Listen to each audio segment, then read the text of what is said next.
다 함께 사도신경하심으로 저희들의 신앙을 하나님께 고백하겠습니다. 전능하사 천지를 만드신 하나님 아버지를 내가 믿사오며 그 외아들 우리 주 예수 그리스도를 믿사오니 이는 성령으로 잉태하사 동정녀 마리아에게 나시고 본디오 빌라도에게 고난을 받으사 십자가에 못 박혀 죽으시고 장사한 지 사흘 만에 죽은 자 가운데서 다시 살아나시며 하늘에 오르사 전능하신 하나님 우편에 앉아 계시다가 저리로서 산자와 죽은 자를 심판하러 오시리라. 성령을 믿사오며 거룩한 공회와 성도가 서로 교통하는 것과 죄를 사하여 주시는 것과 몸이 다시 사는 것과 영원히 사는 것을 믿사옵나이다. 아멘. 다 함께 찬송가 435장 나의 영원하신 기업 하나님께 찬양 드리겠습니다.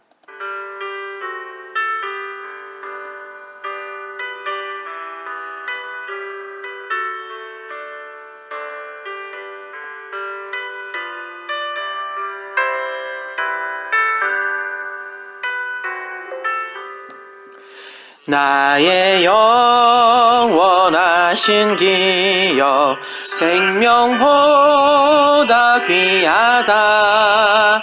나의 갈 길 다가도록 나와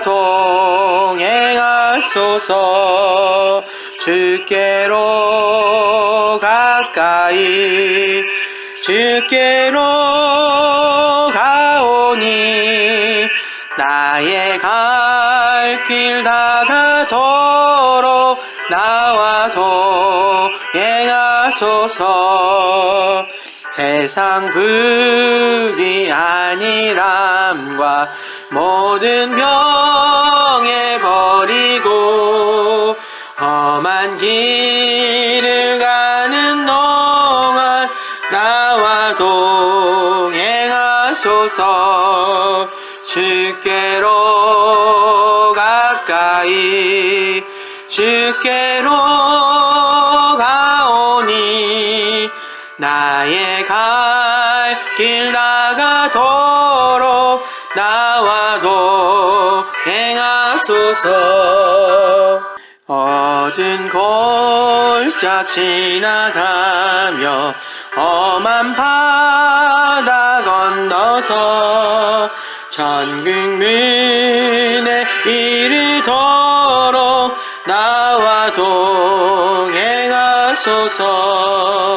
주께로 가까이 주께로 가오니 나의 갈 길 나가도록 나와 동행하소서.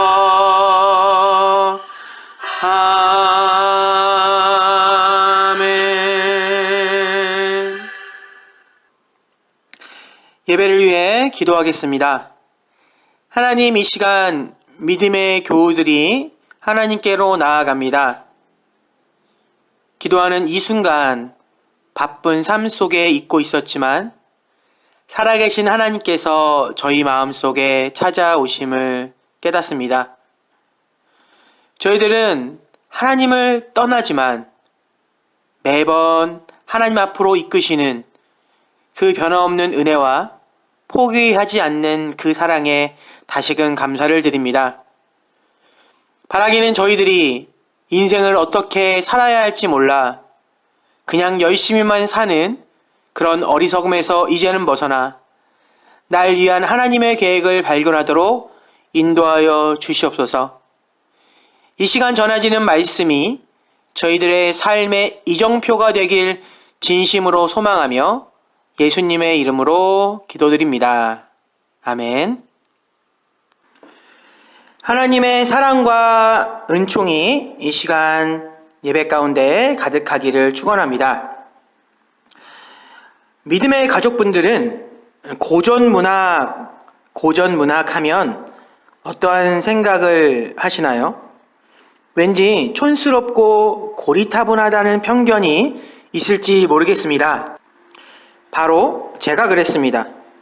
그러나 저는 최근 들어 고전 문학의 매력을 조금 맛보고 있습니다. 사전적 정의로 고전이란 예전에 만들어진 것으로 시대를 초월하여 높이 평가되는 문학 예술 작품을 뜻합니다. 더불어 고전은 그 작품의 질적인 가치만이 아니라 후세 사람들에게 끊임없이 영향력을 끼칩니다. 그래서 제 표현으로는 좋은 고전 문학은 시간과 장소를 불문하고 감격과 깨달음을 줍니다. 특히 예전부터 전해 내려오는 책들은 인생을 이해하는데 큰 도움이 됩니다. 실상 세월이 지나 시대가 바뀌고 인간사가 아무리 복잡해 보여도 결국엔 몇 가지 문제이기 때문입니다. 물질의 많고 적음, 인간관계, 삶과 죽음이 모든 문제의 근원인데 고전 문학 속에는 이미 그런 주제들을 충분히 다루었기 때문입니다. 따라서 저희들이 고전 중의 고전, 성경을 읽어야 하는 이유도 그것입니다. 매번 어떤 문제가 닥쳤을 때 당황하지 않고 인간의 생각이 아닌 하나님의 뜻 안에서 지혜롭게 대처할 수 있기 때문입니다. 더불어 제가 입버릇처럼 말하지만 그렇게 하나님을 신뢰하고 순종하는 삶이 결국 하나님과의 동행이요, 예수님을 닮아가는 삶이며 구원의 여정이기 때문입니다. 그럼 이제 하나님의 말씀에 저희들의 생각과 마음을 집중해 보겠습니다. 오늘 하나님께서 주신 말씀은 사도행전 6장 1절로 7절입니다. 사도행전 6장 1절로 7절 말씀. 이 본문을 가지고 오늘 설교의 제목을 집중력이라고 정했습니다. 그럼 제가 6장 1절부터 하나님 말씀 읽겠습니다. 그때에 제자가 더 많아졌는데 헬라파 유대인들이 자기의 과부들이 매일의 구제에 빠짐으로 히브리파 사람을 원망하니 12사도가 모든 제자를 불러 이르되 우리가 하나님의 말씀을 제쳐놓고 접대를 일삼는 것이 마땅하지 아니하니 형제들아 너희 가운데서 성령과 지혜가 충만하여 칭찬받는 사람 7을 택하라. 우리가 이 일을 그들에게 맡기고 우리는 오로지 기도하는 일과 말씀 사역에 힘쓰리라 하니 온 무리가 이 말을 기뻐하여 믿음과 성령이 충만한 사람 스데반과 또 빌립과 브로고로와 니가노르와 디몬과 바메나와 유대교에 입교했던 안디옥 사람 니골라를 택하여 사도들 앞에 세우니 사도들이 기도하고 그들에게 안수하니라.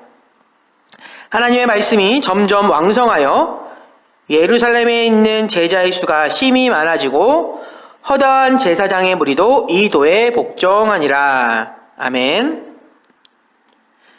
사실 인생에 있어서 가장 위험하고 위태로운 순간은 고난의 때가 아닙니다. 한창 일이 잘 될 때, 요즘 말로 잘 나갈 때 조심해야 합니다. 높이 솟아오른 만큼 추락의 충격도 크기 때문입니다. 지난주 설교에서 살펴봤듯이 초대교회도 큰 부흥과 함께 교회 안팎으로 끊임없이 문제가 생겼는데 본문은 교회 내에서 일어난 그 두 번째 시련이었습니다. 본문 1절을 제가 다시 읽겠습니다. 그때 제자가 더 많아졌는데 헬라파 유대인들이 자기의 과부들이 매일의 구제에 빠짐으로 히브리파 사람을 원망하니 교회가 성장하는 도중 교회 내부에 분열과 갈등의 불씨가 생겼습니다. 헬라파 유대인들이 히브리파 사람을 원망합니다. 여기서 저희가 오해하지 말 것은 앞서 저희는 초대교회가 한 마음과 한 뜻이었다는 그러한 성경의 기록을 받습니다. 맞습니다. 초대교회는 성령님이 충만하여 서로를 아끼는 아름다운 공동체였습니다. 따라서 오늘 본문을 당시 교회가 파벌을 나눠서 히브리파, 헬라파로 나누어져서 서로 차별하였다고 해석하고 이해해서는 안 됩니다. 그렇다면 본문은 무슨 의미일까? 이 질문에 대답하려면 헬라파 유대인과 히브리파 유대인이 누구인지에 대해 먼저 알아야 합니다. 헬라파 유대인은 유대 땅 본토를 떠나 지중해 지역 헬라 문화권으로 이주했던 유대인들로 디아스포라라고 부르기도 합니다. 그들은 고향을 떠나 살지만 그들 중에 경건한 유대인들은 율법을 따라 특정한 절기에 예루살렘에 순례를 왔습니다. 그러다 오순절 성령 강림의 역사를 본 이들은 영적인 충격과 내적인 감화를 받아 삶의 터전으로 돌아가지 않고 초대 교회의 구성원이 됩니다. 한편 히브리파 유대인들은 아람어를 사용하며 유대 지역에 정착했던 본토인들을 말합니다. 하지만 이 둘을 명확히 구분하는 기준은 지역이나 혈통이 아니라 그들이 사용하는 언어였습니다. 히브리파 유대인들은 아람어를, 헬라파 유대인들은 헬라어를 사용했습니다. 언어가 다르다는 건 단지 말의 문제가 아니라 그들의 생활 습관과 전통, 철학과 사고방식이 다르다는 뜻입니다. 즉, 같은 상황에서도 반응하는 태도와 생각이 다르다는 겁니다. 이런 예를 들어봅니다. 외국에서 태어난 한국인 2세, 3세는 외모도 한국 사람과 똑같고 한국말도 유창하게 하지만 사고방식이 완전히 다릅니다. 한 예로 한국에서는 선생님의 이름을 함부로 부르지 않고 선생님이란 호칭을 씁니다. 아랫사람이 윗사람 이름을 부르는 건 예의에 어긋나기 때문이고 그것이 저희 나라의 문화입니다.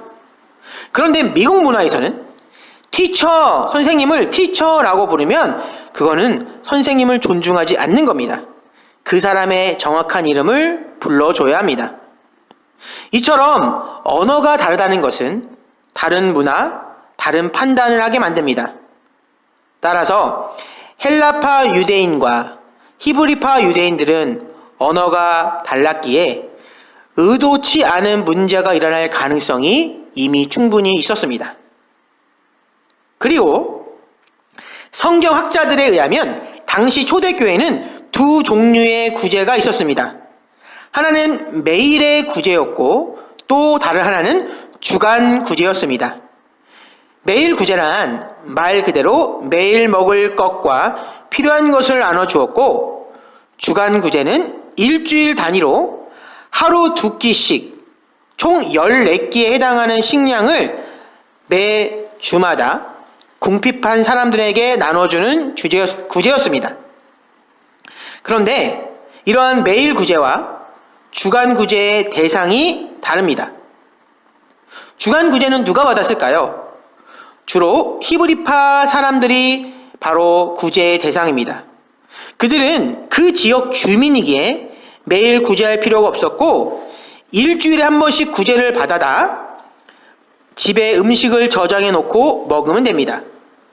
반면에 매일 구제는 주로 이방인들 대상이었습니다. 혹은 멀리서 온 헬라파 유대인들이었습니다. 앞서 말했듯이 헬라파 유대인들은 삶의 터전으로 돌아가지 않고 임시로 예루살렘에 머무는 이들이라 매번 구제의 대상이 바뀌고 그 필요도 달랐기 때문입니다. 바로 여기서 문제가 생긴 겁니다. 구제를 담당하던 히브리파 사람들은 겉보기에는 유대인과 전혀 다를 바 없는 헬라파 과부들, 당연한 얘기죠. 같은 민족이기 때문에. 어쨌거나 헬라파 과부들을 보고 주간 구제에 나눠줬다고 착각을 한 것입니다. 그래서 매일 구제 때 음식을 나눠주지 않았던 거죠. 매일매일 구제를 하는데 저 사람은 우리 히브리파 과부네 내가 이번 주 초에 음식을 나눠줬기 때문에 매일매일 줄 필요는 없었지 라고 착각했던 거죠. 그 당시 상황은 워낙 급속도로 성도들이 늘어나고 구제를 담당하는 일손도 부족했습니다. 이런 상황 속에서 언어가 달랐던 헬라파 과부들은 자신들이 구제에서 빠지는 것을 적극적으로 항의하지 못했고 그렇게 오해가 쌓이고 쌓이다 결국엔 히브리파 사람들을 원망하게 된 것입니다. 말 그대로 의도치 않은 실수가 있었습니다. 자, 그런데 이런 헬라파 사람들의 원망이 일어나자 교회 지도자였던 사도들은 급 처방을 발빠른 대응을 합니다. 그것이 바로 2절로 4절입니다. 제가 다시 읽겠습니다. 12사도가 모든 제자를 불러 이르되 우리가 하나님의 말씀을 제쳐놓고 접대를 일삼는 것이 마땅하지 아니하니 형제들아 너희 가운데서 성령과 지혜가 충만하여 칭찬받는 사람 7을 택하라. 우리가 이 일을 그들에게 맡기고 우리는 오로지 기도하는 일과 말씀 사역에 힘쓰리라 하니 일반적으로 세상에선 이러한 사태가 터지면 어떻게 대처하나요? 지도자들은 책임자를 불러 처벌하고 담당자들을 경질시킵니다. 다른 곳으로 보내버리면서 자신들은 비난받을 그 핑곗거리를 만듭니다. 그러나 성령의 인도함을 받았던 사도들은 오히려 정반대로 그 책임이 자신에게 있다고 고백합니다. 또한 사도들은 그 갈등을 표면적인 문제 해결이 아니라 정말로 헬라파 유대인 과부들에게 음식을 나눠주는 데 끝나는 것이 아니라 본질적인 원인을 파악하는 지혜가 있었습니다. 사실 2절에서 보듯이 당시 사도들은 말씀 사역뿐만이 아닌 구제 사역과 식사 시중을 드는 것까지 모두 책임을 지고 있었다는 것을 저희는 발견합니다. 이것은 사도들에게 분명 그들의 역량을 넘어서는 상황과 부담이며 어려움이었습니다. 사도들은 맡겨진 일이 많아지면 적절하게 위임을 했어야 하는데 그러지 못했습니다. 그 원인이 사도들이 구제하는 일을 좋아했는지 아니면 다른 사람들이 못 믿어왔는지 그것도 아니면 일손이 부족했는지 이유는 모르지만 적절한 위임 시기를 놓쳐서 갈등과 문제가 발생했습니다. 그런데 여기서 우리가 주목해야 할 것은 사도들은 그렇게 교회 안에 발생한 실수와 갈등을 통해 새로운 도약을 이루어냅니다. 그것이 바로 2절과 4절 말씀입니다. 2절 12사도가 모든 제자를 불러 이르되 우리가 하나님의 말씀을 제쳐놓고 접대를 일삼는 것이 마땅하지 아니하니 우리는 오로지 기도하는 일과 말씀 사역에 힘쓰리라 하니 이 말은 기도와 말씀이 다른 사역보다 우위에 있다고 중요하다고 해석하기보다는 지혜로운 역할 분담이라는 측면으로 저희들은 인정해야 합니다. 여기서 마땅하지 아니하다는 표현은 시기적절하지 않다 또는 우선순위가 바뀌었다고 우리는 이해해야 합니다. 마르다와 마리아 자매가 예수님을 초청했던 그날의 일화처럼 예수님께서 오신 그 순간은 접대보다는 교제에 예수님과의 교제에 집중해야 할 때라는 그런 의미를 품고 있었습니다. 이처럼 오늘도 이 환경 속에서 이 상황 속에서 사도들은 깨달은 겁니다. 지금 이 순간 자신들이 무엇에 집중해야 할지 사도들은 알았습니다. 본문의 이해를 돕기 위해 인류 역사 발전을 비유해서 제가 간단한 예를 들어봅니다. 예전에는 자급자족 시대가 있었습니다. 내가 필요한 것은 직접 만들었어야 했습니다. 내가 입을 옷을 손수 만들어서 입고 내가 먹는 과일을 내가 심고 거뒀으며 누군가에게 소식을 전하려면 직접 걸어가야 했습니다. 그러다 사회에 놀라운 변혁이 생깁니다. 그것이 바로 분업화입니다. 분업화.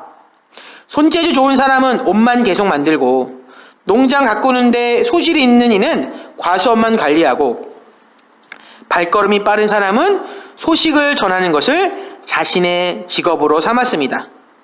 그 이후 사람들은 더 효율적인 생산과 시간적 여유를 누리게 되었습니다. 본문 사도들의 결단은 바로 그것입니다. 각자 자신에게 맡겨진 일에 충실함으로 모두에게 유익이 되었습니다. 성경을 봅니다. 3절, 5절, 6절입니다. 3절, 형제들아 너희 가운데서 성령과 지혜가 충만하여 칭찬받는 사람 7을 택하라. 우리가 이 일을 그들에게 맡기고. 5절, 온 무리가 이 말을 기뻐하여 믿음과 성령이 충만한 사람 스데반과 또 빌립과 브로고로와 니가노르와 디몬과 바메나와 유대교에 입교했던 안디옥 사람 니고라를 택하여 사도들 앞에 세우니 사도들이 기도하고 그들에게 안수하니라. 새로 선출된 교회 일꾼들은 자신에게 맡겨진 일을 잘 감당했고 교회는 비약적으로 성장합니다. 여기서 잠깐 선택되었던 사람들을 살펴봅니다. 새로 뽑힌 7 집사는 모두 헬라파 유대인들입니다. 초대교인 대다수가 히브리파 사람들인데 구제 담당자로 헬라파 사람들이 세워졌습니다. 심지어 마지막 7번째 니골라는 유대인도 아닙니다. 안디옥 출신의 이방인이 유대고를 믿었다가 예수 그리스도의 복음을 듣고 기독교인이 된 사람입니다. 사실 이러한 사건은 이성적으로 이해할 수 없습니다. 그러나 모든 성도들이 성령님의 인도하심을 받아 강한 이들이 약한 이들을 섬기는, 많은 사람들이 적은 사람들의 말에 순종하는 그러한 놀라운 모임이 됩니다. 그것이 가능했던 건 초대교인들은 자신의 권위나 이익이 아닌 약하고 소외된 사람들을 더 잘 섬겨보려는 마음이 있었기 때문입니다. 이처럼 성경적인 분업화는 아름다운 결실을 맺었습니다. 더불어 성경은 이번에는 사도들의 역할 변화와 그 결과를 이렇게 기록합니다. 제가 읽겠습니다. 4절과 5절 그리고 7절입니다. 우리는 오로지 기도하는 일과 말씀 사역에 힘쓰리라 하니 온 무리가 이 말을 기뻐하여. 7절, 하나님의 말씀이 점점 왕성하여 예루살렘에 있는 제자의 수가 더 심히 많아지고 허다한 제사장의 무리도 이 도에 복종하니라. 사도들은 자신이 누구인지 자신의 정체성을 발견합니다. 그리고 무엇이 중요한지 깨닫고는 이렇게 선언합니다. 저희는 기도와 말씀에 전념하겠습니다 라고 결단하자 성도들은 그 말에 기뻐합니다. 그리고 7절의 증언처럼 그들의 설교에 힘과 능력이 더해져서 믿는 사람들이 더욱 늘어가고 결국에는 제사장의 무리까지 복음을 따르게 됩니다. 앞서 저는 성경적 분업이라는 표현을 썼는데 여기서는 좀 달리 집중력이라고 한번 정의해 봅니다. 저희의 일상도 마찬가지겠지만 신앙생활도 저희는 내가 할 수 있는 것과 내가 해야만 하는 것을 분별해야 합니다. 단적인 예를 하나 들어봅니다. 저한테 예배 시간 앞서 1시간 동안의 여유가 주어집니다. 이때 저는 집안 청소와 설교 마무리 중 어떤 것을 해야 할까요? 내 상황과 필요에 맞는 적절한 판단을 해야 합니다. 내가 할 수 있는 것과 해야만 하는 것 중에서 내가 해야만 하는 것에 더 집중해야 합니다. 집안일은 나중에 하거나 솔직히 아내가 저보다 훨씬 더 깨끗하게 잘합니다. 그런데 오래전 저는 그러한 원리를 뒤로하고 뭐든 열심을 다하면 좋은 것이라 생각해 그냥 닥치는 대로 했습니다. 그리고 이런 핑계를 댔습니다. 하나님께서는 내 중심을 보시지. 그런데 그 사실을 아시나요? 한편 하나님께서는 너희는 뱀처럼 지혜로워라 라고도 저희들에게 명령하십니다. 내 열심만으로 내가 원하는 모든 걸 다 할 수는 없습니다. 어쩌면 내 열심이 내 욕심은 아닌지 돌아봐야 합니다. 제 경험상으로 그 일은 나 아니면 안 될 것 같았는데 오히려 내가 그 자리에서 물러섰더니 그 일이 더 잘 되는 것을 보고 새삼 깨닫습니다. 아, 하나님의 일은 내가 하는 것이 아니고 하나님이 하시는 거구나. 그래서 때로는 분명 내 생각에는 좋은 것, 선한 것인데도 하나님께서는 우리에게, 나에게 포기하라고 할 때가 있습니다. 그것은 하나님께서 내 역할과 자리를 빼앗는 것이 아니라 나의 그 재능과 열정을 더 효율적인 곳에 하나님의 뜻에 맞게 지혜롭게 쓰라는 하나님의 사인입니다. 물론 어떠한 선택이 하나님의 뜻인지 안다는 건 쉽지 않습니다. 그러기 때문에 저희는 기도해야 하고 저희는 하나님의 뜻을 분별하는 예민함도 가져야 합니다. 그렇게 하나님의 뜻을 안다면 그 이후 저희는 집중해야 합니다. 하나님께서 원하시는 그 집중이 어떠한 성도에게는 전도나 위로일 것이고 어떠한 믿음의 가족분에게는 음식 준비와 교회 관리로 나타날 것입니다. 혹은 하나님께서 원하시는 그 집중이 어떤 분에게는 누군가를 가르치는 일로 또는 찬양하는 일로 우리가 집중하길 바라십니다. 따라서 저희는 나를 위한 하나님의 계획이 무엇인지, 내 사명이 무엇인지를 먼저 찾아야 합니다.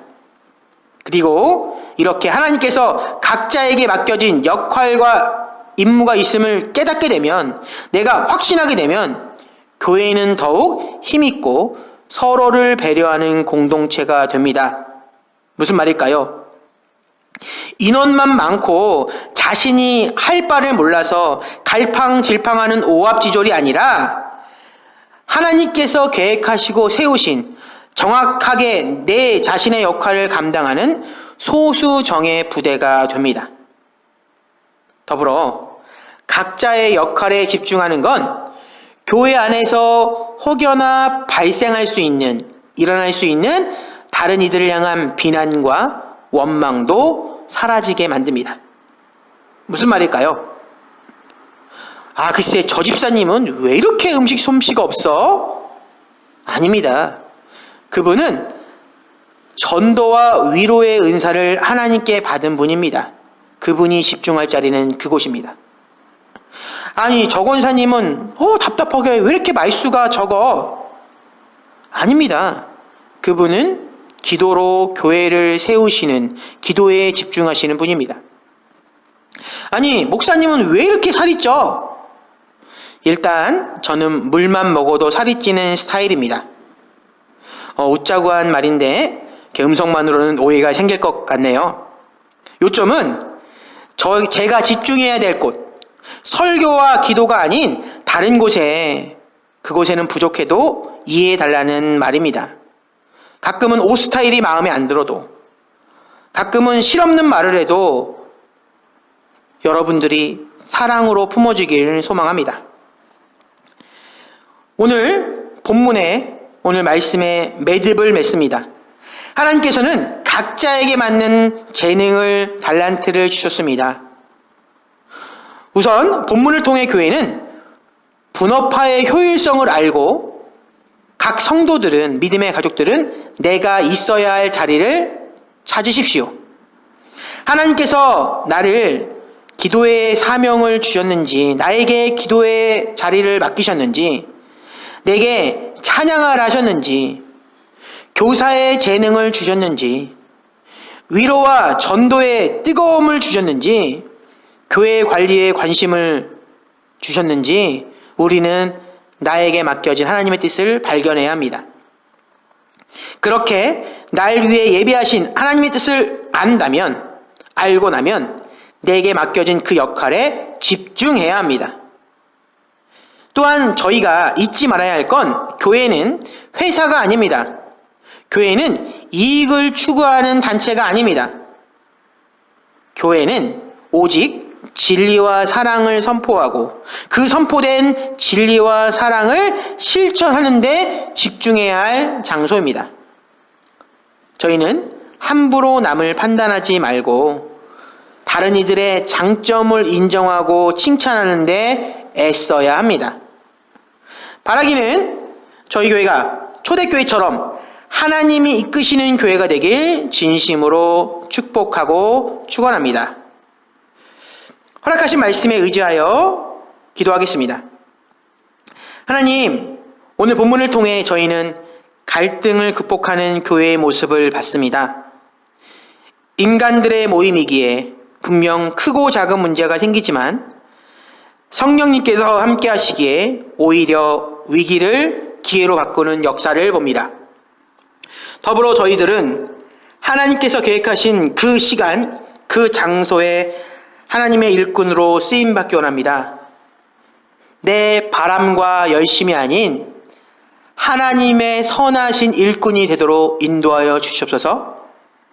그러한 온전한 헌신과 봉사 안에서 저희들이 진정한 기쁨을 누리기 원합니다. 이 시간도 함께 하신 하나님께 감사드리며 예수님의 이름으로 기도드립니다. 아멘. 이 시간 다 함께 중보 기도를 드리겠는데요. 기도 제목은 크게 3가지 드리겠습니다. 첫째는 질병과 물질적인 어려움으로 힘들어하는 믿음의 교우들을 위해 기도를 부탁드리고요. 두 번째는 코로나 사태가 다시 한번 어려워졌습니다. 이 사태가 진정될 수 있도록 기도해 주시고 특히 의료진들과 방역하는 이들에게 하나님의 위로가 함께하기를 기도를 부탁드립니다. 그리고 마지막 오늘 주신 말씀처럼 저희들이 하나님께서 세우신 그곳에서 기쁘게 헌신할 수 있도록 기도하는 시간 갖도록 하겠습니다. 우리 다 함께 기도하고 오늘 예배를 마치도록 하겠습니다. 기도하겠습니다.